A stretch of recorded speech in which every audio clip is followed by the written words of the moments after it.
What's going on, everybody? And I hope you're enjoying your Hump Day Wednesday so far. This is NYG Jeffy T85 here, and I'm bringing you the BKN Game Recap for last night's game against the Phoenix Suns with the Brooklyn Nets, as the Brooklyn Nets played their last game last night before we head into tomorrow's NBA trade deadline. So, the Brooklyn Nets actually played a pretty competitive game. They played a very up and down style game. They did trail at points in this game by double digits for the most part, including in the fourth quarter, where the Nets were trailing by at least 11 points or so with about 4 or 5 minutes to go. But this team kept showing the resiliency, kept showing the fight, kept showing the effort to try to put this game back within reach, and that's exactly what they did. But unfortunately, the Brooklyn Nets fell just short of winning this game by the final score of 116 to 112. Now, obviously, you have to think about the injury stuff if you want to really be fair. Dorian Finney-Smith and Spencer Dinwiddie were both courtside for the Brooklyn Nets. They did not suit up, though. It was a coach's decision. Just their first day coming from the Dallas Mavericks after the trade from Kyrie Irving. So they officially were on the sidelines, did not play. Seth Curry was out due to an abductor strain, and Yuta Watanabe missed the game as well with back tightness. And then Ben Simmons also was very limited coming back from the knee soreness that he was dealing with, where it caused him to miss at least 5 games. But the Nets showed at least grit. They showed pride. They showed fight back against the Phoenix Suns team that was pretty much healthy. They were missing their backup point guard Cam Payne, but otherwise Cam Johnson was there. DeAndre Ayton, who absolutely destroyed the Nets last night. Devin Booker was there. Mikal Bridges was there. So, Saban Lee, Damian Lee, Landale was there. All their key players, Wainwright, Dario Saric, Torrey Craig, they were all there for the game last night. And the Nets pretty much played as competitive could be in this game. The turnovers were pretty much the same. Both teams turned the ball over around the similar amount. The Nets had one more turnover than the Suns, 16 to 15. Also, the personal fouls, the Suns have at least 3 more personal fouls than the Nets. The rebounding was an issue again. Phoenix had 48 rebounds to the Nets 36. The assists were 3 more by Phoenix compared to Brooklyn. They had 31. Brooklyn had 26. The steals were about the same, 10 to 11. Brooklyn had the lead on that one. Brooklyn had at least 3 block shots, and Phoenix had 4. But it really also came down to the shooting by both teams were not impressive either. Both teams shot horrendously from the three-point line. Brooklyn shot 32%. Phoenix shot 29%. Brooklyn got to the foul line 31 times. Phoenix got there 28. Brooklyn shot at least 48% from the field. Phoenix shot 47%. So it really was a very even game for the most part. It's just like I said, rebounding was the biggest issue. And DeAndre Ayton, Claxton had a nice game, but DeAndre Ayton was the major factor in this game overall. Chris Paul had 12 assists. He had 9 points. Devin Booker had 19. Mikal Bridges had 21. Ayton had a big game, 35 points and 15 rebounds, and Cam Johnson had 14. So all of Phoenix's starters did a pretty good job overall. Nets actually did much better this time off the bench than they did in their first game. TJ Warren had his best game in probably the last 2 or so weeks. He had 17 points. Sumner had 7 off the bench. Drew Smith was actually a nice little spark for the Nets for about 12 minutes. He had 5 points.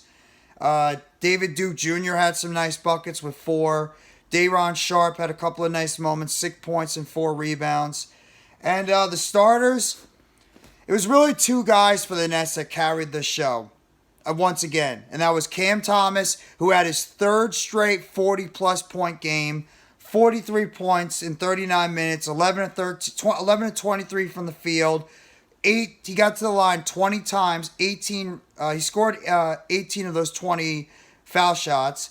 He had 3 assists and 5 rebounds with 1 steal and 1 block, but he did turn the ball over 3 times, so he's got to stop turning the ball over. And Nicolas Claxton, 8 for 11 from the field in 33 minutes. He also had 17 points and 13 rebounds overall too. So the Brooklyn Nets they got at least great contributions from the top 2 players not named Kevin Durant. And they fought really hard in this game against the Phoenix Suns. The problem is they just did not have enough. They just couldn't do enough. They didn't have enough talent. They didn't do enough on the court to overcome these. They just didn't have enough. They just did not have enough to get the job done against this team.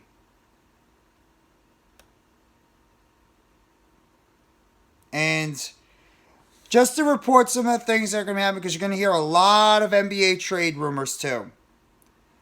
Just reported from Brian Windhorst is that teams are hesitant to help out the Brooklyn Nets because of the fact that they think Kevin Durant is still available for trade, and they're going to try to do whatever they can to get the Nets to eventually trade Durant. And the Nets apparently are still interested in Pascal Siakam and OG Anunoby right now after the trade of Kyrie Irving. So we'll have to wait and see what's going to happen. But the Nets, in terms of getting back to the game, they fought hard, undermanned, they showed grit, they didn't give up, they went out there and put out a very, very good effort for the most part, and in fact, they cut this lead all the way down to 2 points with literally under a minute to go, but in the end, Phoenix just had a little bit too much. DeAndre Ayton was a major benefactor in this game for Phoenix. But Devin Booker had a solid game. Chris Paul played well. Mikal Bridges, Cam Johnson. The starters for the Phoenix Suns, for the most part, did a very good job against the Brooklyn Nets. And the rebounding margin, once again, reared its ugly head. Phoenix had numerous opportunities of second, third, fourth chance points, and they capitalized on it. DeAndre Ayton was a major force in the rebounding department and the scoring department with those second chance points, just pretty much controlling the front court and inside near the rim. So the Nets, they now fall to 32-22 in the Eastern Conference. They're 5th place in the East right now. And they have a game on Thursday on TNT against the Chicago Bulls. So the Brooklyn Nets are going to have another game on TNT against the Chicago Bulls this coming Thursday. And we're going to find out what's going to happen on the NBA trade deadline, because some of these players that could be available for this game against the Bulls might not be here. So right now, the Brooklyn Nets, they're done with their games overall until the trade deadline is concluded. So we'll have to wait and see what the Brooklyn Nets are going to do on this coming Thursday's deadline. So they could make some upgrades. They could make some other things. We'll have to wait and see. Because it's going to be very interesting what the Nets are going to do. But hopefully they can make some trades to help out